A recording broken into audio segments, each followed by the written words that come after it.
right, it's Friday, everybody. This is Outnumbered. I'm Sandra Smith. Here today, Fox Business Network's Dagan McDowell, National Review reporter Catherine Timp, Democrat strategist Julie Roginski's on the couch today, and today's hashtag One Lucky Guy, co-host of The Five and host of Cash It In. Eric Bowling is here, and he is outnumbered. And you always like to remind us of something. Well, we'll get that. We'll get to that later in the show. Yeah, let's save that. But I said it was stunning. Pink is hot. Well, thank you. You guys are amazing as well. That's a great little paisley tie thingy. Pocket square. Pocket square, whatever that is. Thanks for squeezing us in your schedule. Listen, I'm proud to be here. Thanks for having me. This is before we stab you in the neck. I know. It's all right. I'm ready for it. Okay, yeah, right. All right, let's get started. More details coming out about the FBI pushing to investigate allegations of pay-to-play at Hillary Clinton's State Department before being denied by the Department of Justice. A new report says 3 field offices wanted an investigation launched earlier this year after a bank alerted the FBI to the so-called suspicious activity of a foreign donor to the Clinton Foundation. It also shows a top Clinton aide assisted the charity in its hiring while she worked as a senior official in the State Department. As first reported on CNN, Cheryl Mills, Hillary's chief of staff at State, traveled to New York in 2012 to interview job candidates for a top job at the foundation. When pressed for an explanation, Clinton's campaign says, quote, Cheryl volunteered her personal time to a charitable organization, as she has to other charities. Cheryl paid for her travel to New York City personally, and it was crystal clear to all involved that this had nothing to do with her official duties. The idea that this poses a conflict of interest is absurd. And the State Department insists Mills' trip to the Big Apple was for, quote, personal travel, and that Mills paid for it herself. With all these new developments swirling around the Clinton campaign, Charles Krauthammer had this reaction when I filled in for Megyn last night. It was not a charity. It was a sort of headquarters of Clinton Inc., and the fact that they did not draw a strict line between State Department and the foundation is, to me, astonishing, not because it's quite politically immoral, but because it is so stupid. All right, Eric, what do you make of all this? Well, yesterday, Julie and I had a little discussion on the Clinton Foundation. Is it immoral? Is it unethical? Is it illegal? I mean, which one is it? Or is it just politically corrupt? And I think that at least immoral, unethical, and I'm thinking probably illegal as well, and I think they're going to finally get to this. This is a drip, drip, drip because, for one reason, FOIA requests are so difficult to get. It takes literally months to get one, sometimes even longer. I think they have a 75-year backlog on FOIA right now, so these things start to come out. That's why we don't get them all at once. As you get them, you look at them and see what's going on. 3 field offices recommending at least an investigation. Well, I would say you have to start looking at the DOJ. I guess it's going to be Loretta Lynch, who's decided not to open up an investigation. Why? And don't forget, she's the same person who didn't open up an investigation based on James Comey's recommendation, granted, but didn't, with the email server scandal. These are scandal against scandal upon scandal-palooza with the Clintons. It's unbelievable to me to see that reaction from the Clintons, from Hillary Clinton's camp, saying that it's absurd that anybody would think that this looks any other way. I know. It's like, well, what is she doing? She's just doing it for fun. Like, she has some time off. You know, you can drink some wine. You can maybe go golfing. No, I'd like to go interview people for the Clinton Foundation, and it's completely just a coincidence that this is my boss's foundation, and there's no way I'm even thinking I'm going to be getting anything out of this. That sounds so ridiculous that I can't believe that she's able to continue to get away with this kind of stuff. I'm like a big fan of logic. I think it's the best, and logic says there's something shady going on. Is she going to continue to get away with this, or is this going to eventually hurt? You know, Eric, you and I did talk about this yesterday on The Five, and you know I've been very critical of the foundation and their relationship to the State Department. I will say this particular thing with Cheryl Mills, you have to know the history of Cheryl Mills with the Clintons. The fact is that she's been a factotum of theirs for a generation, if not longer.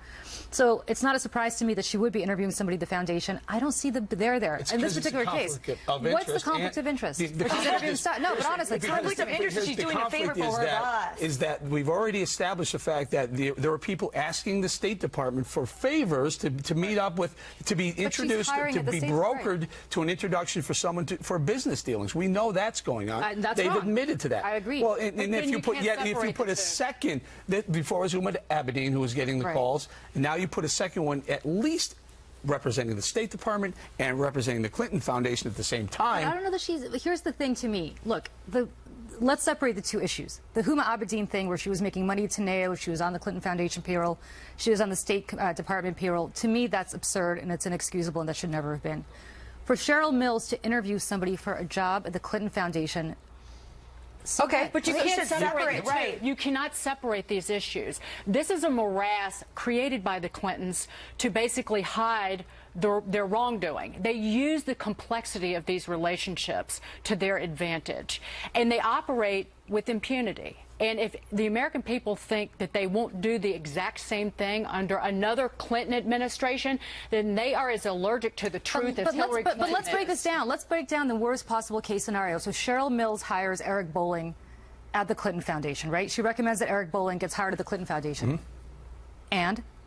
Because you're not supposed to do that. And now there may be access provided either through I want access. Now I can get to the State Department. Now I can get to Hillary Clinton. You do favors Let me give you another example. This is one that a lot of the people from the business world can understand. You can't work for the government and work for Goldman Sachs. Okay, she's not working for them. But there's a reason Hold for on, that. I want to get to one other question. Of interest. Going back to these reports now coming out that the FBI wanted to look into this conflict of interest going on, and the Department of Justice denied it. What do you make of that? If that's true, that's too bad. They should look into it. But look, I will never defend the relationship between the Clinton Foundation and the State Department. I haven't defended it from day one. I'm talking specifically about the Cheryl Mills issue. If somebody, she worked for the State yes, Department, I got it. And she hired for Eric, the Clinton if somebody at the Foundation. Clinton Foundation wanted to pick up the phone and call somebody at the State Department, Bill Clinton would pick up the phone and call his wife, Secretary Clinton, to get it done. The bigger issue you don't need some staffer to get hired by Cheryl Mills. Whether it's the White House or the State Department, they have used these jobs where they're supposed to serve the people of the United States to serve themselves and enrich themselves, both in power and purse. That's a separate issue. I don't behavior. That's all the same. But I think that the overarching issue, if she's running for the presidency, it's like, do you trust her to operate in the interest of the people and not the interest of the Clintons? All right, let's move on. Meantime, Donald Trump responding to a letter signed by more than 70 Republicans, including former members of Congress, urging the RNC to cut off funding to his campaign. The letter asks RNC Chairman Reince Priebus to focus party resources on ensuring the GOP majorities in the House and Senate, basically portraying Trump's campaign as a lost cause. Donald Trump telling Eric Bolling on the factor that Priebus told him it's not true that money will be funneled elsewhere. And Trump went on to say that if the RNC ever did so, it would be the party's loss, not his. Listen. If it is true, that's okay, too, because all I'll have to do is stop funding the Republican Party. I'm the one raising the money for them. In fact, right now I'm in Orlando. I'm going to a fundraiser for the Republican Party. So if they want to do that, they can save me a lot of time and a lot of energy. And this morning, Newt Gingrich saying it's just another example of Trump versus the Washington elite system. I think there are establishment deserters all over the place, and I think that they don't understand the Trump insurgency, or they understand it and it frightens them. Trump is a direct assault on that system. Is this more of what we've been seeing for months now? So I think this was interesting. No, the other was where, remember the 50 people, GOPers, who signed a letter saying they can't support Trump. That came out on Tuesday after his big economic speech on Monday. Nice timing on that, fellas. Good job. And ladies, if there were any females on this. I'm not sure if what the breakdown was. However, this is different. This is another group of GOPers saying we want Trump not to get access to the RNC. If you know the politics of this are, the RNC is extremely important. The data, the money going back and forth, the information, the phone numbers, the emails. You really need that as a campaign. You need that. That's a ground game. So I pushed back Donald last night, Trump, and I said, well, is that at risk? And he said something like, well, you'll find out in November, which I'm not sure. I didn't really get that answer. I don't know what the answer was. Seemed like he's really trying, and he should have. I will tell you, though, I'm friendly with Reince Priebus, and he is all in on the GOP winning the election. And that right now, the only person you have on the GOP side is Donald Trump. Can I point something out? It is now, what, a week or 2 weeks before, or 3 weeks before Labor Day? We're going into the final 90 days of this election. Here's the presidential nominee of the Republican Party on the #1 rated cable show in the country, news cable show in the country. potentially trashing Reince Priebus, fighting with fellow Republicans. I didn't see him trashing him. If he's, he didn't trash him. or threatening, I should say threatening. We're discussing a GOP civil war. No, I think he was addressing the 50 Republicans, quote-unquote Republicans, who wanted his funding. The point is, cut off. Eric, he wasn't taking the time to address Hillary Clinton. That's problematic.